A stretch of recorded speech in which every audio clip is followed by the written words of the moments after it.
बात बताएं। एक फौजी थे, फौजी और फौज में नौकरी करें तो फौजन से समझाई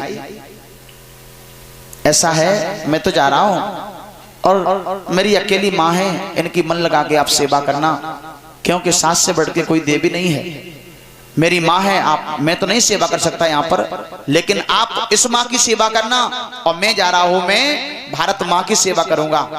फौज में थे, मैं बॉर्डर पे जाके सेवा करूंगा और तुम घर पे बॉर्डर पे तो नहीं जा सकती, तो तुम जो है इस सास की सेवा करना, हम तुम दोनों बराबर हो जाएंगे। ठीक है। अब फौजी तो चले गए क्या करके। अब फौजन ने 2-4 दिन तो प्रमोद रोटी दई, अच्छे ढंग से दई, कपड़ा साफ करे, खूब रोटी दई, लेकिन 2-4 दिन के बाद धीरे धीरे धीरे धीरे कम करती गई। अब तो रोटी दे वो कम कर दी, कपड़े उन्हें साफ करें, उनके स्नान उन्हें कराएं, बुजुर्ग शरीर, तो जब स्नान कराओगे कपड़े गंदे होंगे तो बदबू भी आएगी। अब वो फौजन को इतनी बड़ी एलर्जी हो गई कि अपने सास के ढिगा बैठने से एलर्जी, बुढ़िया इतनी गंदी, हम इसके पास नहीं बैठेंगे। और खाना भी बना दें तो मालूम, एक दिन वो आ गया कि उनके खाए हुए बर्तन साफ करने पे मजबूर हो गई फौजन कि इनके बर्तन इतने गंदे रहती हैं, इनके बर्तन कौन साफ करेगा। तो उन्होंने मालूम क्या काम किया, परिचित जी कुम्हार के घर पे गई और वहां से डबुआ ले आई, भाई मिट्टी के डबुआ आते हैं ना, हाँ, मार्केट से मंगा रही पत्तलें। अब फौजन इतनी तेज, अपनी लिप लिप कम न हो जाए, बड़ी बूढ़ी अम्मा को डबुआ में पानी और पत्तल पे भोजन परस के दें, पत्तल पे भोजन। अब वो पत्तल उठाने में भी एलर्जी, पत्तल भी नहीं उठाएं। अब बड़ी बूढ़ी अम्मा बेचारी उठो बैठो जाए ना, सो एक हाथ से डबुआ पत्तल सरकाए के कोने में इकट्ठी डालती गई, इकट्ठी करती गई, और कम से कम 1-2 महीना निकल गए, 1-2 महीना निकल गए। फौजी आए छुट्टी, उन्होंने जैसे घर में प्रवेश किया तो क्या देखा कि एक तरफ कोने में डबुआ पत्तलें काफी इकट्ठी हो चुकी। तो उन्होंने ये सोचा कि मुझे लग रहा है कि मेरी पत्नी ने कोई घर पे कोई कार्यक्रम किया होगा दावत का, इसलिए ये डबुआ पत्तलें सारे कोने में इकट्ठी पड़ी। चलो कोई बात नहीं, अब हम आ गए तो हम डलवा देंगे, लेकिन इन्होंने बताया नहीं मुझे। अब पत्नी से पूछा, ये बताओ ये डबुआ पत्तलें कोने में कैसे इकट्ठी, कौन सा फंक्शन किया था आपने। फौजन बोली, फंक्शन कुछ नहीं किया, ये तुम्हारी अम्मा ने ढेर माता खाए खाए के चटकी जाए हमारी अम्मा ने, हाँ जी डबुआ पत्तलन पे। फौजी की पैरे तले जमीन खिसक गई, अपने यहाँ बर्तनों की कमी है क्या, और मेरी माँ इतने गंदे वस्त्रों में रह रही हैं, और आप,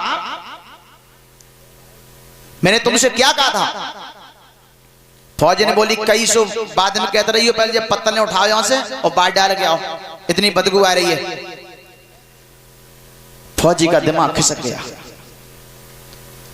उन्होंने क्या काम किया, छत पे चढ़ के गए और अपना बड़ोआ बक्सा लाए, उतार के बक्सा, वहां में जो सामान हतो सब निकाले रख दो, बक्सा उतार के ले आए और एक बाल्टी में पानी भर के लाए।